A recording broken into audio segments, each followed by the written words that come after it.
Beijing की princess समझ बैठी कि मैं एक गरीब स्टूडेंट हूं जिसके पास खाना खाने तक के पैसे नहीं हैं। इसलिए वो हर महीने रेगुलर मेरे कार्ड में पैसे ट्रांसफर करती रही और पूरे 4 साल तक मुझे सपोर्ट करती रही, जब तक हम यूनिवर्सिटी से ग्रेजुएट नहीं हो गए। लेकिन ग्रेजुएशन के बाद शेन किंगयू ने अचानक मुझसे ब्रेकअप कर लिया और बिना कोई निशान छोड़े गायब हो गई। मैं अभी संभल भी नहीं पाया था कि उसका phone number does not exist दिखाने लगा। उसके सारे सोशल मीडिया अकाउंट्स भी डिलीट हो चुके थे। 3 दिन बाद उसका लॉयर मेरे पास आया और मेरे सामने प्रॉपर्टी ट्रांसफर के डॉक्यूमेंट्स रख दिए।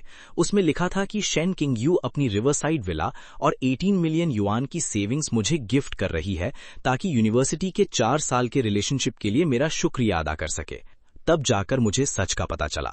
उसने हमेशा मुझे एक गरीब लड़का समझा था, लेकिन असल में मेरे पास कभी पैसे की कमी थी ही नहीं।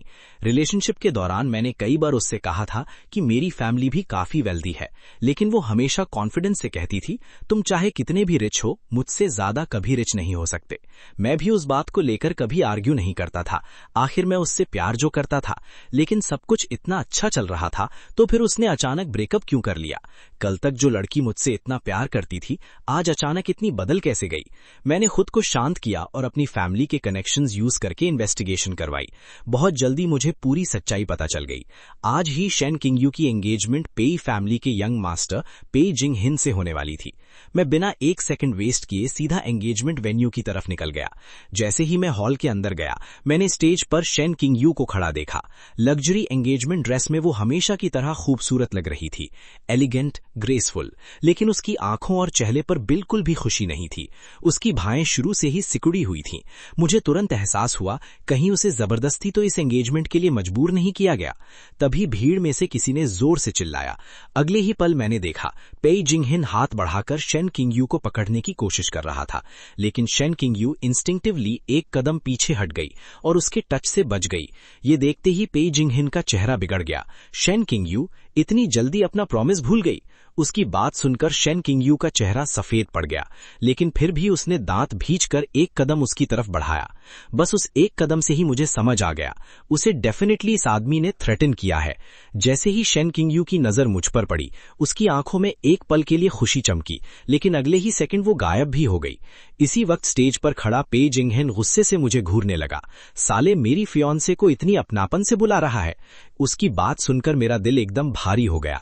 मैं क्लियरली महसूस कर सकता था कि हॉल में मौजूद हर इंसान मुझे नीचा समझ रहा था, लेकिन मैं कभी किसी के लिए अपनी सेल्फ रिस्पेक्ट छोड़ने वाला इंसान नहीं था। मेरी और शेन किंगयू की पहली मुलाकात यूनिवर्सिटी के क्लब इवेंट में हुई थी।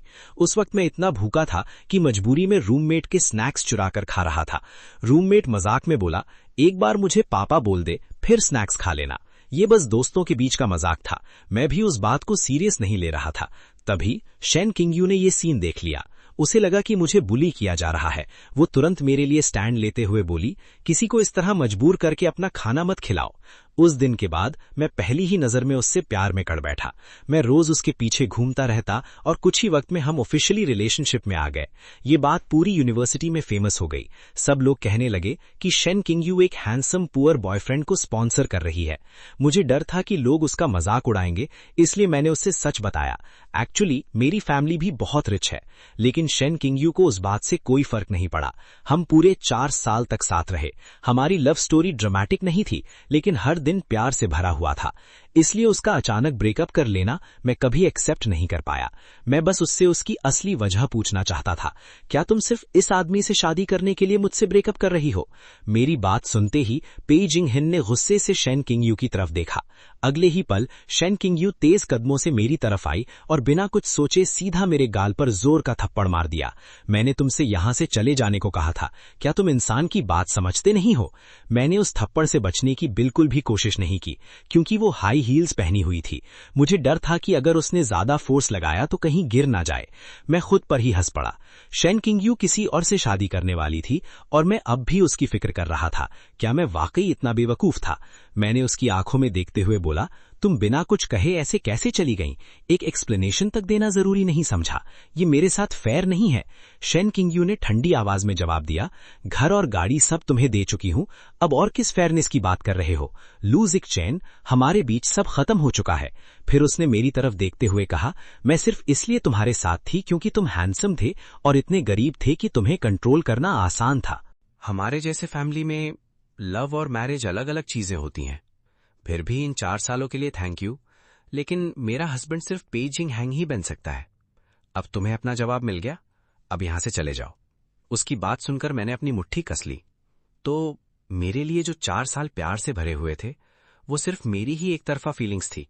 मैं सोच रहा था शायद उसकी कोई मजबूरी होगी, मैं उसकी मदद करना चाहता था, लेकिन उसने खुद कह दिया कि उसे फैमिली अलायंस के लिए ही शादी करनी है। मैंने धीरे से सर हिलाया। ठीक है, खुश रहना। तभी पेजिंग हैंग मुस्कुराकर बोला, अब जब आ ही गए हो तो एंगेजमेंट अटेंड करके ही जाना, वरना इसका मतलब होगा तुमने पेई फैमिली की इंसल्ट की, और सिर्फ पेई फैमिली ही नहीं, पूरी हाई चैंग की इंसल्ट की। उसकी बात सुनकर मैं बस हंस पड़ा। ये पेजिंग हैंग खुद को आखिर समझता क्या है? ऐसे घमंडी लोग मैं पहले भी बहुत देख चुका था, और उन सबको मैं उनकी औकात भी दिखा चुका था। उसके बाद किसी की हिम्मत नहीं हुई मुझसे इस टोन में बात करने की। लेकिन पेजिंग हैंग मेरी आंखों की नफरत समझ ही नहीं पाया। उल्टा वो और ज्यादा एरोगेंट हो गया। उसने जोर से ताली बजाई। अगला ही पल दोनों तरफ से काले सूट पहने हुए बॉडीगार्ड्स बाहर आ गए। पेजिंग हैंग ठंडी आवाज में बोला, लू सिंगचन, खुद से बैठ जाएगा या मेरे आदमी तुझे जबरदस्ती कुर्सी पर बिठाएंगे? शन किन्यू घबरा के चिल्लाई, लू सिंगचन प्लीज यहां से चले जाओ, मैं तुम्हें और नहीं देखना चाहती। लेकिन पेजिंग हैंग ने उसकी बात बीच में ही काट दी। शन किन्यू, मैंने तुम्हें बोलने की परमिशन कब दी? फिर उसने मेरी तरफ देखकर ठंडी हंसी के साथ कहा, तुम लोग सच में मुझे बेवकूफ समझते हो? दिख नहीं रहा मैं उस लूजर को बचाने की कोशिश कर रही हूं? ये सुनते ही मैंने गहरी नजरों से शन किन्यू की तरफ देखा। आज हमारी एंगेजमेंट है, मैं सिर्फ इतना चाहती हूं कि मेरा अपने एक्स से कोई कनेक्शन ना रहे, ताकि लोग बातें ना बनाएं और तुम्हारी बेइज्जती ना हो। जिंगहैंग, जो कुछ भी कर रही हूं सिर्फ तुम्हारे बारे में सोचकर ही कर रही हूं। अगले ही पल पे जिंगहैंग ने उंगली मेरी तरफ कर दी। इसे स्टेज के नीचे बिठाओ, ये मेरी एंगेजमेंट अपनी आंखों से देखेगा। उसके इतना कहते ही काले सूट पहने 4 बॉडीगार्ड्स तुरंत मेरे आसपास आ गए। उन्होंने मुझे जबरदस्ती हॉल के एक कोने में ले जाकर बिठा दिया। अगर इन लोगों को गेम खेलना ही है तो फिर मुझे भी रहम करने की जरूरत नहीं। तभी कुछ एरोगेंट यंग मास्टर्स मेरी तरफ चलकर आए। उन्हें देखकर ही समझ आ गया ये सब पे जिंगहैंग के दोस्त ही होंगे। एक ने हंसकर कहा, ओए लूजर, चैन से जीना पसंद नहीं है क्या? खुद ही यहां आ गया अपनी बेइज्जती करवाने। सच बताऊं, आज अगर तू यहां नहीं भी आता तब भी ब्रदर जिंगहैंग तुझे नहीं छोड़ता। आखिर कैसे किसी और आदमी को जिंदा छोड़ दे जो उसकी फियांसे के साथ 4 साल तक सोता रहा हो? ये कहकर सब जोर जोर से हंसने लगे। मैं बस सर झुकाकर अपना फोन चलाता रहा। मुझे इन नचने वाले जॉकर से एक लफ्ज भी बात करने का मन नहीं था। जल्दी ही एंगेजमेंट सेरेमनी खत्म हो गई। अब गेस्ट्स के लिए बैंक्वेट शुरू हुआ। सब लोग एक दूसरे से मिल रहे थे और बिजनेस कनेक्शंस बना रहे थे। मैं भी इसी बीच क्वाइटली पेई फैमिली के बारे में इंफॉर्मेशन चेक करने लगा।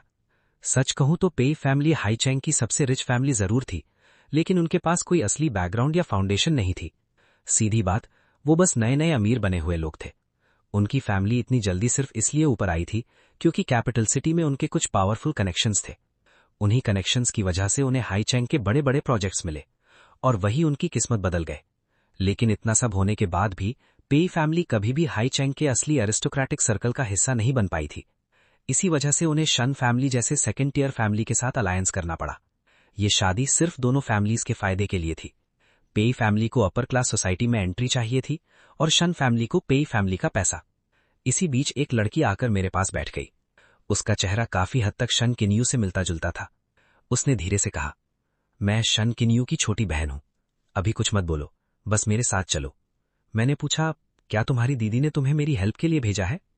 उसने गुस्से में कहा, कम बोलो और मेरे साथ चलो। अगर अभी नहीं निकले तो आज तुम यहां से जिंदा बाहर नहीं जा पाओगे। लेकिन उसके बोलते ही काले सूट वाले लोग फिर से हमें घेर चुके थे। अब निकलना नामुमकिन था। शन किन्यू की बहन ने धीरे से कहा, लू सिंगचन, तुम्हें आज यहां नहीं आना चाहिए था। अगर तुम अचानक यहां नहीं आते तो मेरी दीदी को उस छोटे मोटे पेई जिंगहैंग से शादी भी नहीं करनी पड़ती। ये सुनकर मैं अंदर से हिल गया। मैं कुछ पूछ ही रहा था कि अचानक बैंक्वेट हॉल में हंगामा मच गया। मैं आवाज की तरफ मुड़ा और देखा 7-8 यंग मैन और विमेन अंदर आ रहे थे। सबकी एज ज्यादा नहीं थी, लेकिन उनके बॉडी लैंग्वेज और ऑरा से ही पता चल रहा था कि ये आम लोग नहीं है। सबसे आगे चल रही लड़की की एज मुश्किल से 20 के आसपास होगी, लेकिन उसकी प्रेजेंस इतनी पावरफुल थी कि पूरा हॉल चुप हो गया। पे जिंगहैंग तुरंत भागकर उसके पास गया। चेहरे पर चमकती हुई स्माइल के साथ बोला, मिस शाओ, आखिर आप आ ही गईं। अगर आप नहीं आती तो मेरी एंगेजमेंट अधूरी रह जाती। लेकिन शाओ मुचिन ने उसकी तरफ देखना भी जरूरी नहीं समझा। उसने सीधा शेन किंग यू की तरफ देखा। तुम ही शेन किंग यू हो? शेन किंग यू एक पल के लिए हैरान रह गई, फिर उसने हल्का सा सर हिला दिया। शाओ मुचिन का एक्सप्रेशन तुरंत नरम हो गया।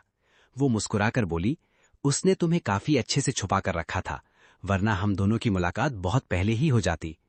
पेई जिंगहेंग को लगा वो उसकी तारीफ कर रही है, इसलिए बिना सोचे वो सबको इंट्रोड्यूस करने लगा। ये है कैपिटल सिटी की शाओ फैमिली की miss Shao Muchin, real crown princess, और हमारी पे फैमिली का सबसे बड़ा सपोर्ट भी शाओ फैमिली ही है। उसके चेहरे पर एक्साइटमेंट साफ दिख रही थी। फिर उसने मेरी तरफ उंगली करके चिल्लाया, ओए लूजर, क्राउन प्रिंसेस आ गई है, अब भी कुर्सी से उठने की हिम्मत नहीं हुई। तुरंत हॉल के सारे लोग मेरी तरफ देखने लगे। सबको लग रहा था कि मैंने शाओ मुचिन की इंसल्ट कर दी है और अब मेरी खैर नहीं।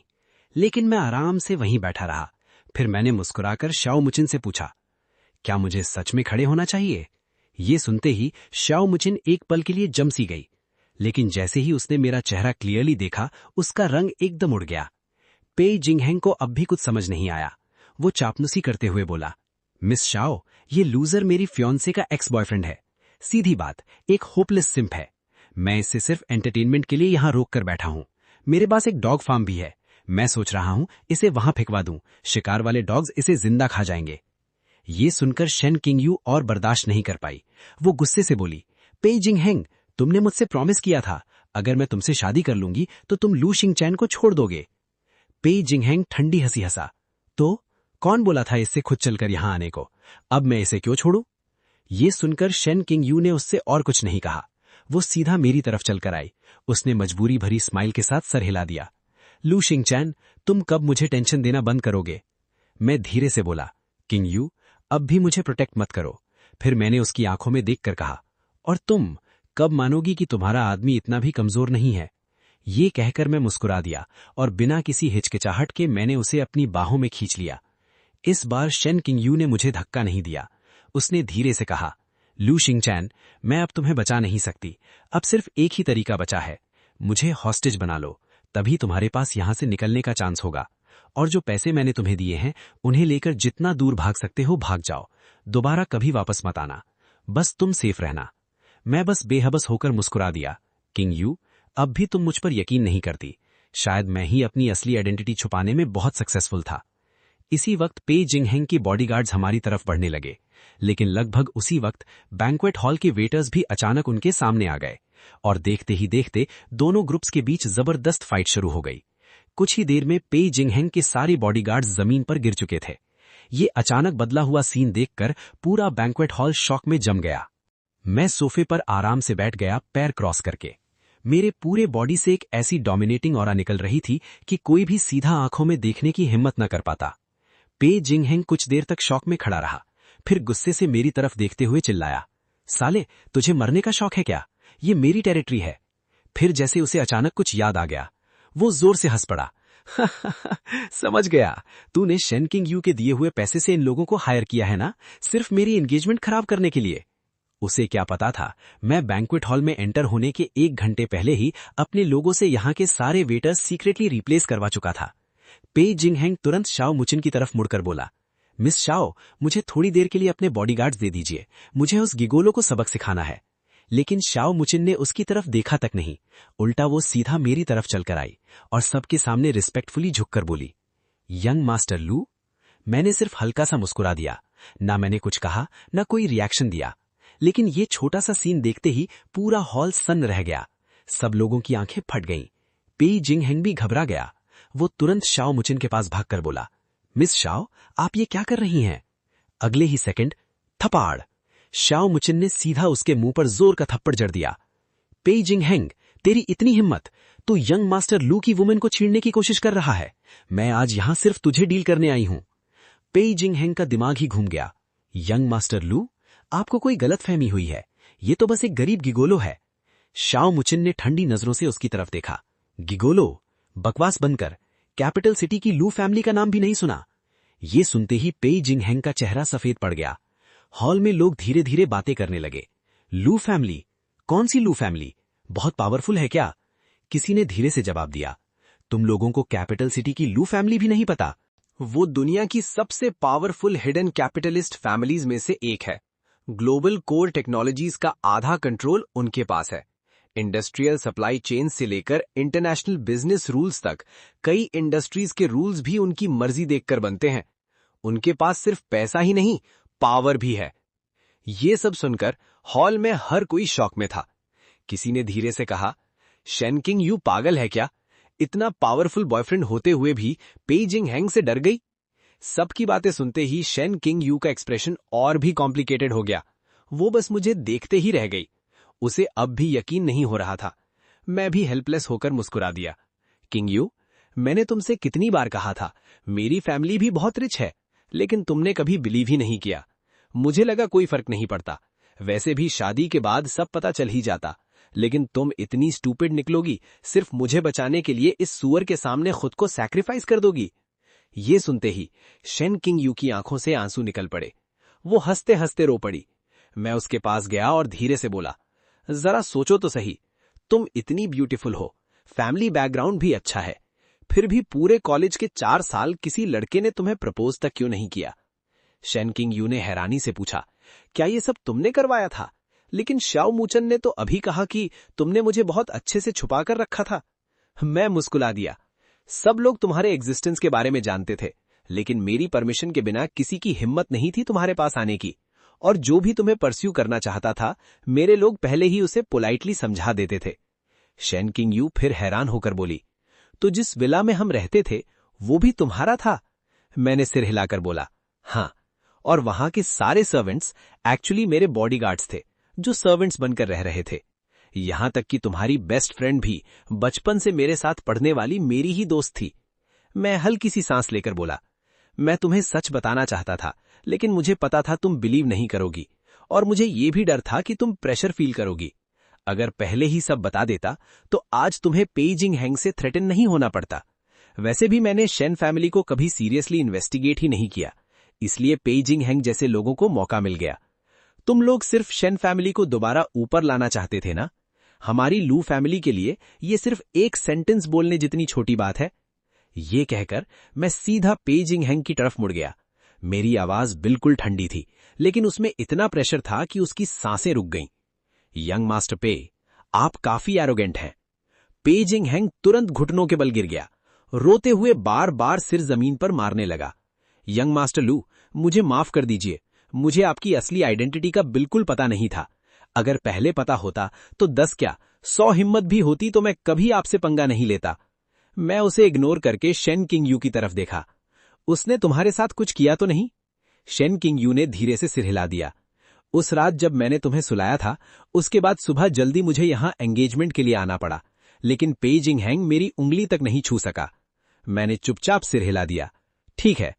मैंने बस अपने बॉडीगार्ड्स को एक इशारा किया। अगले ही सेकंड वो पेई जिंग हैंग को पकड़कर बाहर घसीट ले गए। उसकी चीखने की आवाज धीरे धीरे दूर होती गई। यंग मास्टर लू, प्लीज मुझे माफ कर दीजिए, प्लीज। लेकिन किसी ने उसकी एक ना सुनी। पार्टी खत्म होने के बाद मैं शेन किंग यू के साथ शेन फैमिली के घर पहुंच गया। उसके पेरेंट्स से मेरी मुलाकात बैंक्वेट में ही हो चुकी थी। उस वक्त वो मुझे सिर्फ एक गरीब लड़का समझकर देख रहे थे। उनकी आंखों में सिर्फ नफरत और तुच्छता थी। लेकिन जैसे ही उन्हें मेरी असली आइडेंटिटी का पता चला, मैं क्लियरली देख सकता था कि वो कितने एक्साइटेड थे। बस मुश्किल से अपनी एक्साइटमेंट छुपा रहे थे। लेकिन ऑनेस्टली मुझे कोई फर्क नहीं पड़ता। शेन फैमिली का लेवल इतना नीचे था कि मुझे ये जानने में भी इंटरेस्ट नहीं था कि वो क्या सोच रहे हैं। मैं सोफे पर बैठ गया और कामली बोला, मुझे पता है शेन फैमिली दोबारा राइज करना चाहती है, ये कोई प्रॉब्लम नहीं है। बस मुझे 15 दिन दीजिए, मैं लू फैमिली के सारे रिसोर्सेज शेन फैमिली की तरफ डाइवर्ट कर दूंगा और हाईचेंग में शेन फैमिली को फिर से टॉप पोजीशन पर खड़ा कर दूंगा। लेकिन मेरी बात पूरी होने से पहले ही शेन बॉरवान ने अचानक मेरी बात बीच में काट दी। शायद शेन फैमिली का असली मकसद सिर्फ दोबारा राइज करना नहीं था, उनका टारगेट सीधा कैपिटल सिटी में एंट्री लेना था। अंकल शेन ने कहा, हमारी शेन फैमिली का असली गोल कैपिटल सिटी में जाकर अपना बिजनेस एक्सपैंड करना है। मैंने तुरंत हाथ उठाकर उनकी बात बीच में ही रोक दी। अंकल, मैं समझ सकता हूं कि आप शेन फैमिली को और ऊपर ले जाना चाहते हैं, लेकिन एक ही बार में बहुत बड़ी छलांग लगाने की कोशिश करोगे तो गिरने के चांसेस भी उतने ही ज्यादा होंगे। हर काम स्टेप बाय स्टेप होता है। कैपिटल सिटी का पानी बहुत गहरा है। शेन फैमिली की करंट स्ट्रेंथ के साथ अगर आप लोग वहां घुसने की कोशिश करोगे तो सिर्फ बड़े लोगों का शिकार बनोगे। ये सुनते ही लिन फैनजी का चेहरा उतर गया। अगर चिंगयू की शादी पेइजिंग हैंग से हो जाती तो शाओ फैमिली के कनेक्शन की वजह से हम सीधा कैपिटल सिटी पहुंच जाते। क्या बात है? क्या तुम्हारी लू फैमिली शाओ फैमिली से भी कमजोर है, या तुम लोगों के पास हमें कैपिटल सिटी ले जाने की कैपेबिलिटी ही नहीं है? शेन किंगयू तुरंत बीच में बोली, मॉम, डैड, प्लीज स्पिरिट की बात मान लीजिए, इस बात को और मत बढ़ाइए। लेकिन शेन बोईवॉन गुस्से से गरज उठे, किंगयू, अभी तुम्हारी शादी भी नहीं हुई और तुम पहले ही अपने होने वाले हस्बैंड की साइड लेने लगी। फिर उन्होंने सीधा मेरी तरफ देखते हुए कहा, यंग मास्टर लू, मैं आज यहीं क्लियर कर देता हूं, अगर तुम शेन फैमिली को तुरंत कैपिटल सिटी में एस्टैब्लिश नहीं कर सकते तो तुम्हारी और किंगयू की शादी की बात भी यहीं खत्म। उनकी बात सुनते ही मुझे सब समझ आ गया। अब मुझे समझ आया कि शेन फैमिली इस हालत तक कैसे पहुंची। ये दोनों सिर्फ शॉर्टकट ढूंढते रहते थे, रियलिटी देखना ही नहीं चाहते थे। मैं कुछ बोलने ही वाला था, तभी किंगयू ने मेरा हाथ कसकर पकड़ लिया। फिर वो अपने पेरेंट्स की तरफ देखकर बोली, dad, current Shane family capital city के टॉप सर्कल में फिट ही नहीं बैठ सकती। चाहे स्पिरिट के कनेक्शन से हम अंदर चले भी गए, लोग हमें सिर्फ नीचा दिखाएंगे और हमें लू फैमिली की वीकनेस बना देंगे। अभी हमें बस एक काम करना चाहिए, हाईचिंग में पीसफुली अपना बिजनेस ग्रो करना। मैक्सिमम 10 साल में हम अपनी स्ट्रेंथ के दम पर खुद कैपिटल सिटी पहुंच जाएंगे। शेन बोईवॉन का गुस्सा और भड़क गया, किंगयू, अब तुम मुझे सिखाओगी, मैं तुम्हारा बाप हूं। किंगयू भी पहली बार फट पड़ी, डैड, अगर उस वक्त आप जिद ना करते तो शेन फैमिली कभी धोखा नहीं खाती, ना हम बर्बाद होते, ना ही ग्रैंडपा इतने गुस्से में गुजर जाते। आप अब तक अपनी गलती से कुछ नहीं सीखे। ये कहकर उसने मेरा हाथ पकड़ा और सीधा बाहर चल पड़ी। स्पिरिट, चलो यहां से, इन लोगों से बात करना बेकार है। ये थी मेरी असली शेन किंगयू, डिसाइसिव, काम और हमेशा सही डिसीजन लेने वाली। होटल जाते वक्त मैंने उससे पुराने इंसिडेंट के बारे में पूछा। उसने धीरे धीरे सब बताया। कई साल पहले एक आदमी जो सिर्फ अपर क्लास के बाहर बाहर घूमता था, उसने डैड को एक प्रोजेक्ट में इन्वेस्ट करने के लिए फंसाया। उसने प्रॉमिस किया था कि प्रोजेक्ट सक्सेसफुल होते ही शेन फैमिली सीधा अपर क्लास सर्कल में एंट्री ले लेगी। उस वक्त पूरी फैमिली ने मना किया था, लेकिन डैड ने किसी की नहीं सुनी। Result, Shane family almost bankrupt हो गई। उस इंसिडेंट के बाद डैड के दिमाग में सिर्फ एक ही ऑब्सेशन रह गया, मुझे किसी भी कीमत पर अपर क्लास सोसाइटी में घुसना ही है, जैसे वही उनकी पुरानी बेइज्जती का बदला हो। मैं हल्का सा मुस्कुरा दिया। मैं जानता था लोकल बिजनेस फैमिलीज के लिए अपर क्लास सर्कल में एंट्री लेना एक सपने जैसा होता है, लेकिन जो लोग सच में वहां सरवाइव कर पाते हैं, ऐसे लोग बहुत ही कम होते हैं, क्योंकि हर एलीट सर्कल आउटसाइडर्स को रिजेक्ट करता है, और सबसे ज्यादा कैपिटल सिटी का अपर क्लास। वहां के लोग अपने रिसोर्सेज किसी आउटसाइडर के साथ शेयर करना ही नहीं चाहते। इसीलिए हर साल कोई ना कोई upper class family local rich families को कैपिटल सिटी का सपना दिखाकर उसे एक्सप्लॉइट करती है, जैसे शाओ मुचेन सब पेई फैमिली को यूज कर रहा था। आज पेई फैमिली हाईचिंग की रिचेस्ट फैमिली लगती थी, लेकिन असल में उनका आधा प्रॉफिट हर साल शाओ फैमिली को चला जाता था। मैं ये सब देख चुका था, और सच कहूं मैं खुद भी पहले ऐसे ग्रीडी फैमिलीज को ट्रैप कर चुका था, लेकिन सिर्फ उन लोगों को जो दूसरों का हक खाकर ऊपर चढ़ना चाहते थे। होटल पहुंचने के बाद किंगयू मेरे कंधे पर सर रखकर धीरे से बोली, स्पिरिट, तुम इतने अचानक बदल गए हो, मुझे लगता है मैं तुम्हें कभी समझ ही नहीं पाई। पहले तुम बस एक बदमाश लड़के जैसे थे जो हर वक्त मेरे पीछे घूमता रहता था, लेकिन आज तुम इतने मैच्योर और नॉलेजेबल लग रहे हो। आखिर असली तुम कौन हो? मैं मुस्करा दिया। दोनों ही असली मैं हूं, बस सिर्फ तुम्हारे सामने ही मैं बिना किसी मास्क के रह पाता हूं। और जो मैच्योरिटी तुम देख रही हो वो सिर्फ बचपन से देखी हुई दुनिया का एक्सपीरियंस है। अगर तुम इंटरेस्टेड हो तो शादी के बाद मेरे घर चलना, सब कुछ खुद समझ आ जाएगा। किंगयू ने तुरंत सर हिला दिया। मुझे कुछ नहीं देखना। पहले मैं इतनी मेहनत सिर्फ इसलिए करती थी क्योंकि शेन फैमिली को संभालने वाला कोई नहीं था। अब तुम हो तो मुझे इतना स्ट्रगल करने की जरूरत ही क्या है? मैं उसकी बात सुनकर हल्का सा मुस्कुरा दिया। बिल्कुल सही कहा उसने। जब मैं उसके साथ हूं तो उसे अकेले सब कुछ हैंडल करने की कोई जरूरत नहीं। रात होते ही हम सिटी के बाहर एक अंडरग्राउंड डॉग फाइटिंग अरीना पहुंच गए। ये जगह पेई जिंग हैंग की प्राइवेट प्रॉपर्टी थी। उसे यहां डॉग फाइट्स देखना बहुत पसंद था, लेकिन आज हम यहां सिर्फ एक ही वजह से आए थे, क्योंकि पेई जिंग हैंग, शेन बोईवॉन और लिन फेंगजी तीनों पागल हो चुके थे। उन्होंने प्लान बनाया था मेरी जान के बदले लू फैमिली से पैसा वसूल करेंगे और उसके बाद सारा पैसा लेकर हमेशा के लिए फॉरेन भाग जाएंगे। लेकिन जब पेई जिंग हैंग ने मुझे किडनैप करने के लिए लोग भेजे, उससे पहले ही शाओ मुचेन के लोगों ने उन सबको पकड़ लिया। यहां तक कि पेई जिंग हैंग खुद भी जिंदा पकड़कर इसी अरीना में लाया गया था। मैं ऑडियंस स्टैंड पर आराम से बैठा था और मेरी आंखों के सामने खून से लथपथ पेजिंग हेंग को खींचकर फाइटिंग रिंग के बीच में फेंका गया। उसके सामने एक खून का प्यासा फाइटिंग डॉग जंजीर से बंधा हुआ खड़ा था। उस ब्लड थर्स्टी फाइटिंग डॉग को पेजिंग हेंग ने बहुत बड़ी प्राइस देकर खरीदा था। उसने पहले ही कई लोगों को जिंदा फाड़ कर मार दिया था और मेरे सामने शेन बोरीवान और लिन फिंगजी डर के मारे कांप रहे थे।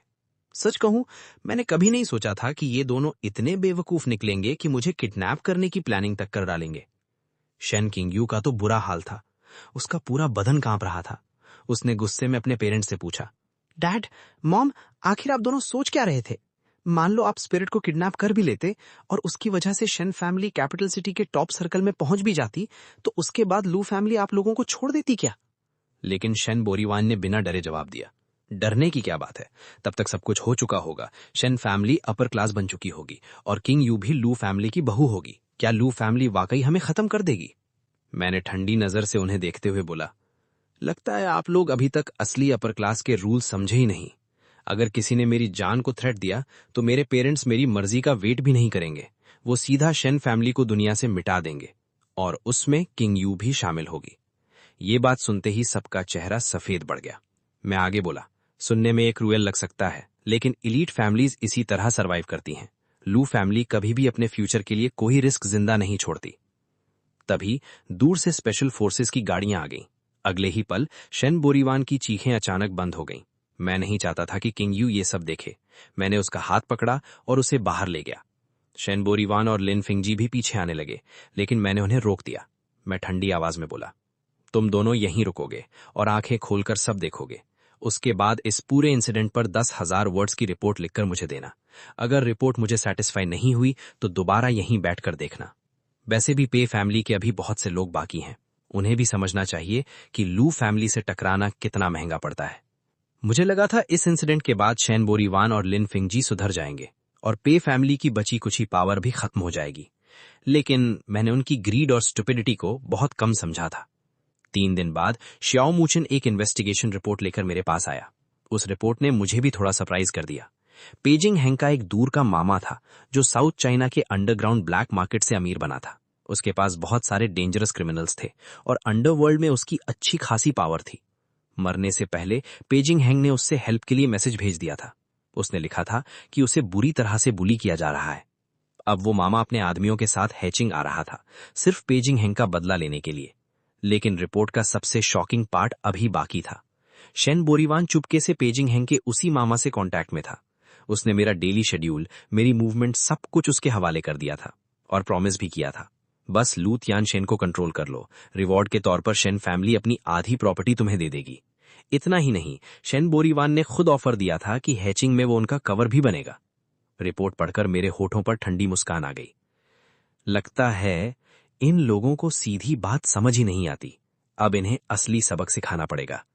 किंग यू को जब ये सब पता चला, उसकी आंखें लाल हो गईं।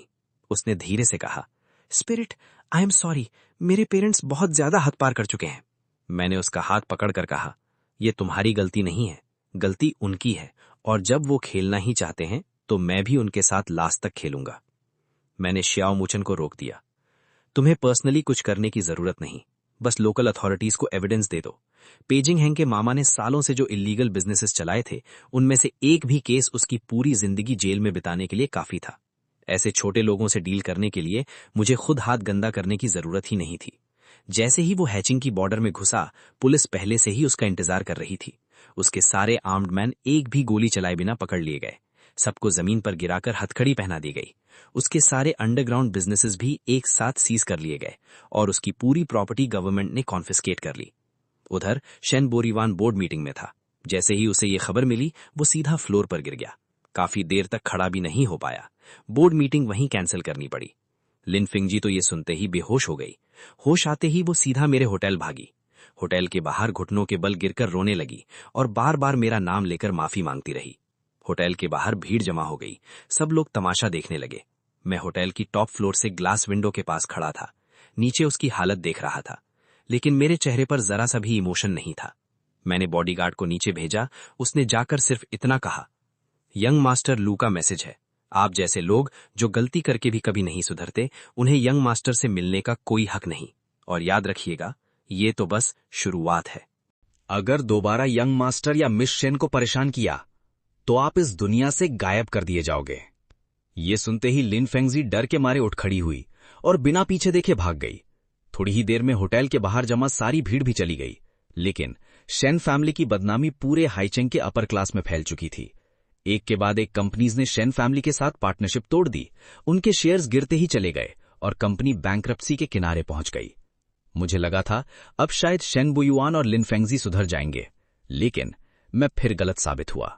उनकी सेल्फ डिस्ट्रक्शन की कहानी अभी खत्म नहीं हुई थी और इस बार उन्होंने मेरी और किंग यू की शादी तक को अपनी चाल का हिस्सा बना दिया। मैंने और किंग यू ने काफी पहले ही डिसाइड कर लिया था कि ग्रेजुएशन के बाद हम एंगेजमेंट करेंगे और साल के एंड में शादी। मैंने अपने लोगों को एंगेजमेंट की तैयारी शुरू करने का ऑर्डर भी दे दिया था, लेकिन शेन बोयुआन और लिन फेंगजी ने चुपके से फिर से चाल चल दी। उन्होंने हर जगह अफवाह फैला दी कि मेरी प्राइवेट लाइफ बहुत गंदी है और मैं सिर्फ अपनी फैमिली की पावर का यूज करके कमजोर लोगों को दबाता हूं। उन्होंने ये भी कहा कि मैं किंग यू से सच्चा प्यार नहीं करता, मैं सिर्फ शेन फैमिली के हाईचेंग वाले रिसोर्सेज का फायदा उठाना चाहता हूं। ये अफवाह धीरे धीरे पूरे हाईचेंग के अपर क्लास में फैल गई। हालांकि ज्यादातर लोग जानते थे कि ये सब लिन फेंगजी जानबूझकर मेरी इमेज खराब करने के लिए कर रही है, लेकिन फिर भी इसका मेरी रेपुटेशन पर कुछ बुरा असर जरूर पड़ा। सबसे घटिया काम तो उन्होंने उसके बाद किया। शेन बोयुआन ने चुपके से उस होटल से कांटेक्ट किया जहां मेरी एंगेजमेंट सेरेमनी होने वाली थी। उसने होटल वालों से झूठ बोला कि मेरी साइट से बुकिंग कैंसिल कर दी गई है। इतना ही नहीं, उसने होटल की सर्विस के बारे में भी झूठी कंप्लेंट्स की, जिसकी वजह से होटल ने खुद ही हमारे साथ कॉन्ट्रैक्ट कैंसिल कर दिया। जब मुझे इस बात का पता चला तब एंगेजमेंट में सिर्फ एक हफ्ता बचा था। मैं इतना गुस्से में था कि हंसी आ गई। मैंने तुरंत हाईचेंग के एक और टॉप लग्जरी होटल के ओनर को फोन किया। जैसे ही उसने मेरी सिचुएशन सुनी, उसने बिना एक सेकंड सोचे सीधा हाँ कर दिया। एंगेजमेंट वेन्यू का प्रॉब्लम सॉल्व करने के बाद मैंने शाओ मुचेन को ऑर्डर दिया कि शेन बोयुआन और लिन फेंगजी के सारे सबूत इकट्ठा करे, जिसमें उनके अफवाह फैलाने और एंगेजमेंट बर्बाद करने की प्लानिंग सब रिकॉर्ड हो, और वो सारे एविडेंस किंग यू को भेज दिए जाएं। सब कुछ देखने के बाद किंग यू का दिल पूरी तरह टूट गया। उसने खुद ही मुझसे कहा, स्पिरिट, मैं शेन फैमिली से अपना रिश्ता तोड़ना चाहती हूं।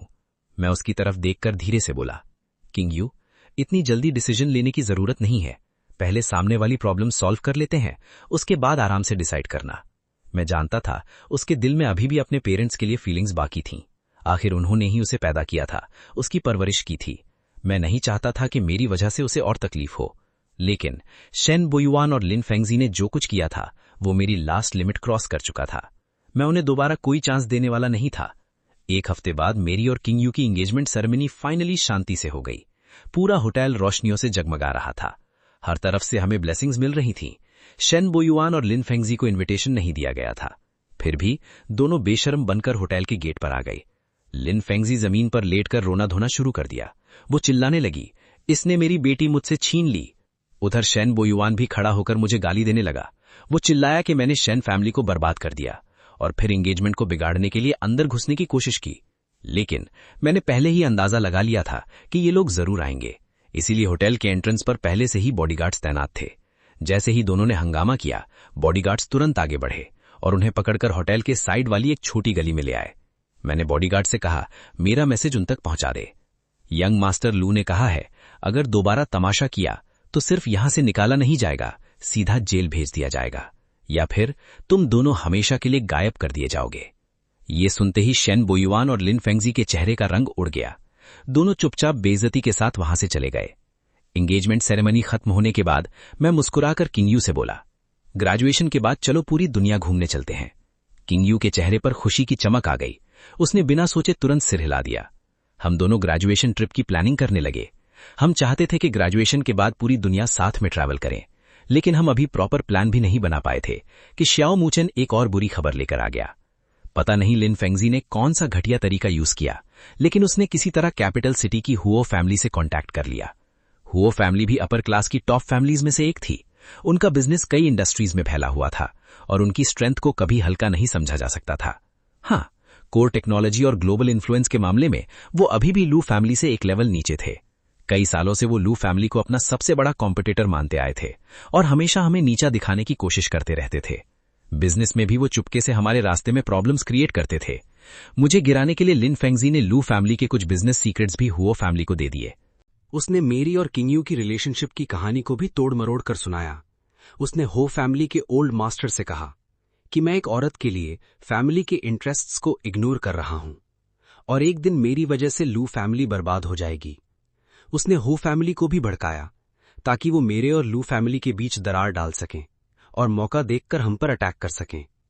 लिनफिंगजी ने यह प्रॉमिस भी किया कि अगर हो फैमिली मेरी पावर गिरा दे तो शेन फैमिली पूरी तरह हो फैमिली के अंडर काम करेगी और हाईचेंग में उनकी चेस पीस बन जाएगी। शाओ मुचेन ने लिनफिंगजी और हो फैमिली के कॉन्टैक्ट पर्सन की फोन रिकॉर्डिंग और उसके दिए हुए सारे सो कॉल्ड बिजनेस सीक्रेट्स सब कलेक्ट करके मेरे सामने रख दिए। मैं चुपचाप फाइल देख रहा था। मेरे चेहरे पर कोई एक्सप्रेशन नहीं था, लेकिन जो लोग मुझे जानते थे वो समझ गए मैं अपने सबसे ज्यादा गुस्से वाले मूड में था। शेन बोएवान और लिनफिंगजी सच में मौत को इनवाइट कर रहे थे। अब तो वो हो फैमिली के साथ मिलकर मेरे खिलाफ चाल चल रहे थे। क्या उन्हें लगता था कि हो फैमिली उनकी हेल्प करेगी? कितनी बेवकूफी थी। हो फैमिली चाहे लू फैमिली की कंपेटिटर हो, लेकिन उनकी भी अपनी लिमिट्स थीं। वो एक छोटी सी शेन फैमिली के लिए कभी भी लू फैमिली से पूरी तरह दुश्मनी नहीं लेते। और वैसे भी जो बिजनेस सीक्रेट्स लिनफिंगजी ने दिए थे वो सब मैंने खुद जानबूझकर लीक किए थे। वो सिर्फ बेकार इन्फॉर्मेशन थी। असली कोर सीक्रेट्स तक उसकी पहुंच कभी थी ही नहीं। मैं तुरंत फोन उठाकर सीधा हो ज़ेनशान को कॉल लगाया। 3 रिंग के बाद कॉल कनेक्ट हो गया। दूसरी तरफ से हंसी भरी आवाज आई, अरे लिटिल लू, आज इस बुढ़े को कैसे याद कर लिया? मैं सीधा मुद्दे पर आया। ग्रैंडपा हो, मुझे यकीन है लिनफिंगजी वाली बात आप तक पहुंच चुकी होगी। फोन की दूसरी तरफ कुछ देर के लिए खामोशी छा गई। फिर हो ज़ेनशान में हल्की सी सांस भरी। लिटिल लू, मुझे सब पता चल गया है। वो औरत सच में अपनी औकात भूल गई है। तुम टेंशन मत लो। हो फैमिली इतनी भी गिरी नहीं कि किसी और की मुसीबत का फायदा उठाए, और ना ही हम किसी बाहर वाले के हाथ की कठपुतली बनेंगे। बस मुझे इसी जवाब का इंतजार था। तो फिर शुक्रिया ग्रैंडपा हो। लेकिन लिनफिंगजी ने सिर्फ लू फैमिली की इंफॉर्मेशन लीक ही नहीं की, उसने हमारे दोनों फैमिलीज के बीच दरार डालने की भी कोशिश की है। इस बात को मैं इतनी आसानी से नहीं छोड़ूंगा।